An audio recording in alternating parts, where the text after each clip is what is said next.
Hello, everybody. In our parsha, we are told that as the Jewish people would be in the midst of preparation to go out and do battle, there was an especially appointed Kohen called the Mashuach Milchama, who would speak to the people and encourage them, Al Yerach Levavchem, don't be faint of heart, etc.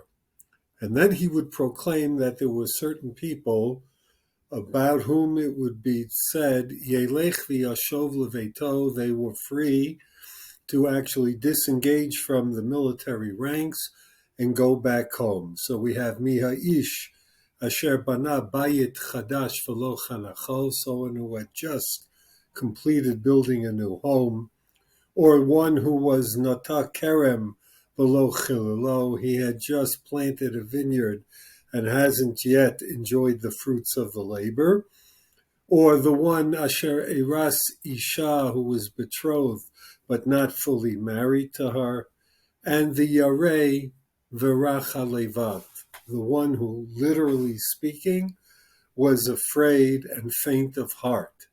Actually, there is a machloket in the Mishnah how to understand this last category of a person who was exempt from military service, the Yarei Verach Halevav. Rabbi Akiva says, Kemashma'o, it's as literally understood. Someone that was afraid. Not everyone has the stomach, their nerves are such that they will be ineffective soldiers. But Rav Yossi Aglili interprets Hamitjarei min ha'averot shebiyado. It's actually not someone who's afraid from a military point of view. He's afraid from a spiritual point of view, because for the Jewish people, success on the battlefield is not totally dependent on one's military capability, but rather the spiritual standing of the Jewish army. And therefore, a person who harbors inside of himself acknowledgement of severe sins or what have you, such that he is afraid that he will not garner sufficient spiritual protection to be successful on the battlefield, he should be sent home.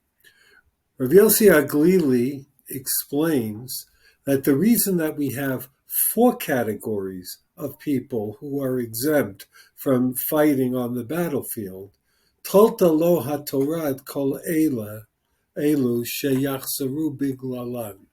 Imagine if the only exemption was, as Rav Yossi Aglili sees it, for the soldier who is afraid of his spiritual deficiencies. It would be rather embarrassing for him to have to tell everyone, listen, I've got the kind of sins, I have to be out of here. And therefore, the Torah added and is willing to exempt from military duty someone that just planted a vineyard, built a house, betrothed a woman, etc., so that when other soldiers see someone walking off the battlefield, they have no idea why the exemption was granted for that particular soldier, to protect the good name and the standing of the one who is afraid of his own spiritual insufficiencies.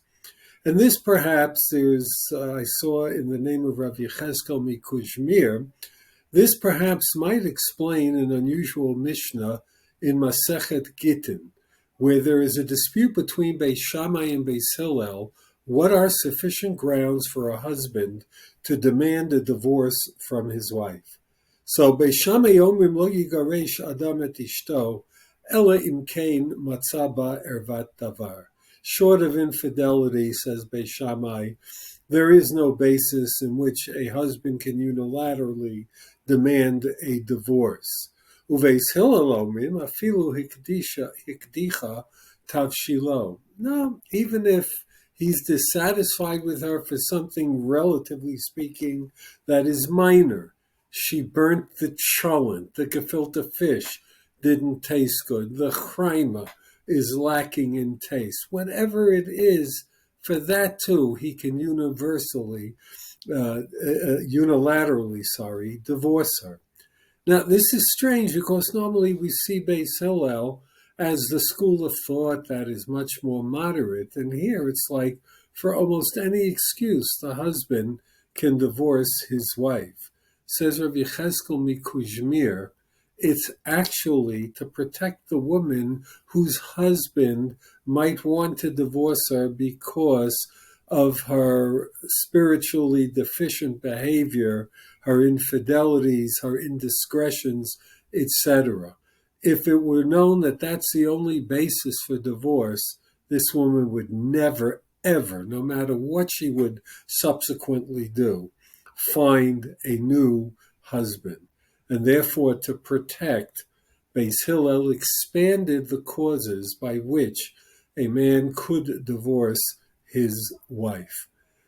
The main thrust of this, parallel to the viewpoint that we saw in terms of Rav Yossi Haglili regarding those who are exempt from battle, is the extreme sensitivity of not embarrassing other people. And as we've entered the month of Elul, I think that this is a good message for all of us to try to be sensitive to the dignity of the people that are around us and watch how we speak not only to them, but about them. Shabbat Shalom.